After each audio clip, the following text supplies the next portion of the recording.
नमस्कार दोस्तों, जय जोहार। मैं कौशल तिवारी और बीनिया संजय में आपका स्वागत है। क्या छत्तीसगढ़ सचमुच उत्तर प्रदेश और बिहार की तर्ज पर जंगल राज में तब्दील हो रहा है?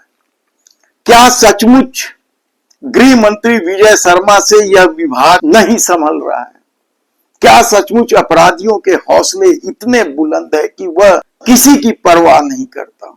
जिस तरह की खबरें आ रही है और जिस तरह के वारदात हो रहे हैं, उसके पीछे नशा सबसे बड़ी वजह है। लेकिन यदि नशे की अवैध कमाई में पूरी सत्ता लिप्त हो तो फिर नशे को लेकर कार्रवाई कैसे होगी? सिर्फ खाना पूर्ति होती है, अवैध दारू पकड़े गए, लेकिन कहां से आ रहा है वहां तक ना तो पुलिस पहुंचती है और ना सरकार का इस दिशा में कोई प्रयास है। ड्रग्स पकड़े जा रहे हैं, लेकिन मुख्य आरोपी कौन है वहां तक पुलिस नहीं पहुंचती। सिर्फ कुछ पैडलरों को पकड़कर अपनी पीठ थपथपाने में व्यस्त है। और नशे की वजह से जिस तरीके से लगातार अपराध बढ़ रहे हैं, वह न केवल छत्तीसगढ़ को जंगल राज में तब्दील कर देगा, बल्कि उड़ता छत्तीसगढ़ बना दे तो कोई अचरज की बात नहीं है। सवाल बिलासपुर में एक आरक्षक के घर घुसकर पिटाई का नहीं है, किस तरीके का मामला है। सोचिए, अपराधियों के हौसले किस तरीके से बुलंद है कि वे पुलिस वालों के घर में घुसकर मारपीट कर रहे हैं, पुलिस वालों के घर में घुसकर चोरी कर रहे हैं, थाने से चंद कदम दूर जाकर हमला कर रहे हैं। क्या तमाशा बना के रख दिया है इस सरकार ने, कहा जाए तो गलत नहीं होगा। और धमतरी में जो कुछ हुआ, आधे घंटे सड़कों में दौड़ा दौड़ा कर चाकू से गोद गोद कर अपराधी मार रहे थे, लाश के साथ सेल्फी खींच रहे थे, और पुलिस तब पहुंची जब 3 लोगों की हत्या हो गई थी। तमाशा किस कदर चल रहा है। कानून व्यवस्था को लेकर पहले भी जबरदस्त सवाल उठते रहे हैं। पूरे प्रदेश के कानून व्यवस्था की स्थिति को अगर देखेंगे, इस बहुत महत्वपूर्ण बैठक को छोड़ करके माननीय दीपक जी को बलरामपुर जाना पड़ा। बलरामपुर की घटना, सूरजपुर की घटना, कवर्धा की घटना, बलौदा बाजार की घटना, ये क्या साबित कर रहा है? क्या सरकार का अस्तित्व आपको दिखता है? अराजक माहौल है, कानून व्यवस्था की स्थिति इतनी खराब कभी आपने कल्पना नहीं की होगी। हमने कभी जिला कार्यालय, एसपी और कलेक्टर का कार्यालय जलते नहीं देखा था। पुलिस थाने में इस प्रकार पुलिस की मार से मौत किस तरीके से हुआ, पूरा कवर्धा में मौत का तांडव चल रहा है। तो कानून व्यवस्था की स्थिति अगर इस प्रकार से हमारे प्रदेश अध्यक्ष जी कह रहे हैं, तो मैं ऐसा समझता हूं कि प्रदेश का लगभग बदहाल है। यहां तक कि गृह मंत्री विजय शर्मा के इस्तीफे की मांग को लेकर भी कई जगह प्रदर्शन हुए हैं। लोहारीडीह, सूरजपुर, भिलाई, बलौदा बाजार, ये इस तरह की वारदातें हैं जो छत्तीसगढ़ के माथे पर न केवल कलंक है, बल्कि विष्णुदेव साय सरकार को शर्मसार कर देने वाला है। लेकिन यदि सत्ता को लगता है कि शराब ही सब कुछ है, उसी से कमाई जरूरी है, तो फिर वैध और अवैध के बीच वह फर्क कैसे करेगी? यदि वैध शराब से शासन को राजस्व मिल रहा है, तो अवैध शराब से सत्ता तक पैसे पहुंच रहे हैं। यहां तक कि नकली होलोग्राम, बिना होलोग्राम के शराब बिक रही है, ओवर रेट में शराब बिक रही है। लगातार कांग्रेस के लोग प्रदर्शन कर रहे हैं, लेकिन उनके प्रदर्शन को भारतीय जनता पार्टी ये कहकर हल्के में लेती है कि खुद भूपेश बघेल की सरकार शराब कांड में लिप्त थी।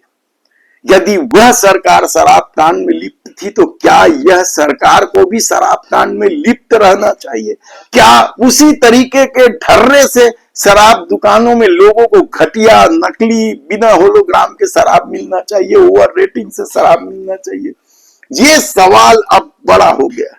लोगों में कई मुद्दे को लेकर आक्रोशित है, लेकिन कांग्रेस का भी पूरा ध्यान है वोट चोरी पर।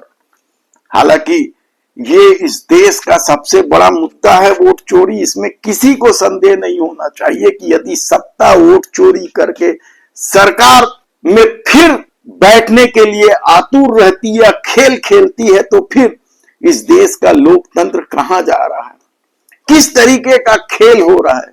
इस पर भी आंदोलन जरूरी है। तो आंदोलन तो जन विरोधी मुद्दे को लेकर भी होना चाहिए। कांग्रेस, युवा कांग्रेस, एनएसयूआई लगातार वोट चोरी को लेकर प्रदर्शन कर रहे हैं। कानून व्यवस्था को लेकर भी उन्होंने जबरदस्त प्रदर्शन किया। लेकिन जिस तरीके से जो खबरें आ रही हैं कि शराब दुकानों में अभी भी 20% शराब बगैर होलोग्राम के या डुप्लीकेट शराब बेचे जा रहे हैं, तो फिर वो पैसा जा कहां रहा है? क्या जो आरोप भूपेश बघेल पर लग रहे थे वही ढर्रा अब भी चल रहा है? तब ऐसे में कानून व्यवस्था को लेकर उठते सवाल क्या गृह मंत्री विजय शर्मा को भी बेचैन नहीं करता? या फिर विष्णुदेव साय जो अपने को सहज सरल बताने के फेर में मैनेजमेंट में लगे रहते हैं, उनकी पूरी टीम मीडिया मैनेजमेंट में, क्या उन्हें भी शर्म नहीं आती कि किस तरीके से अपराध गढ़ में तब्दील होता जा रहा है छत्तीसगढ़? यदि आप एक स्थान की बात सोचे तो पता चलता है कि दूसरे स्थान पर इससे भी विभत्स घटना हो रही है। आप लोहारीडी में भूले रहेंगे, पता चला कि सूरजपुर में हो गया। धमतरी में ट्रिपल मर्डर को लोग अभी समझ ही रहे थे, उसकी निंदा कर रहे थे, हैरान थे, परेशान थे कि बिलासपुर में पुलिस वाले के घर में नाटक नौटंकी शुरू हो गई, वहां अपराधी पहुंच गए। यानी लगातार अपराधियों के हौसले बुलंद है।